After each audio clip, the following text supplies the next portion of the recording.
রহমানির রহিম। কিন্তু সময়ের স্বল্পতার কারণে অনেক ইচ্ছা থাকা সত্ত্বেও বলা যায় না অনেক কিছু। আপনাদেরকে শুধু একটি কথা আশ্বস্ত করতে চাই যে বাবা নিঃসন্তান সে কখনো স্ত্রী ছাড়া সন্তানের দাবিদার হতে পারে না। যেমনি ভাবে সন্দ্বীপে বাংলাদেশ জাতীয়তাবাদী দল এবং বিগত 15টি বছর যারা আন্দোলন ছিল যাদের নাম আছে তারাই এদেশের এই সন্দ্বীপের নেতৃত্ব দেওয়ার অধিকার রাখে। আর বাংলাদেশ জাতীয়তাবাদী দলের কাছ থেকে কেউ কোনো অধিকার চিনিয়ে নিতে পারবে না ইনশাআল্লাহ। আর একটি জিনিস আপনাদেরকে বলতে চাই ভাষায়, যে বাবা একটি সন্তান জন্ম দিতে পারে নাই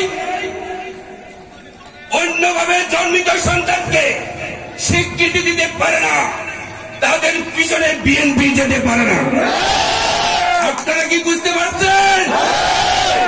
ইনশাআল্লাহ দীর্ঘদিনের রাজনৈতিক পথ চলা থেকে আপনাদের আশ্বস্ত করতে চাই, বেগম খালেদা জিয়া, তারেক রহমান সন্দ্বীপে বিশ্বস্ত হাতিয়ার পেয়েছেন।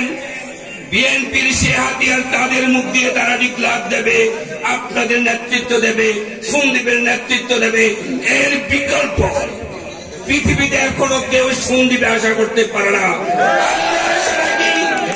আমাদের প্রিয় ভাজন এই তারিকুল আলম টেনজি সাহেব হবেন এই সন্দ্বীপের জাতীয়তাবাদী পতাকা।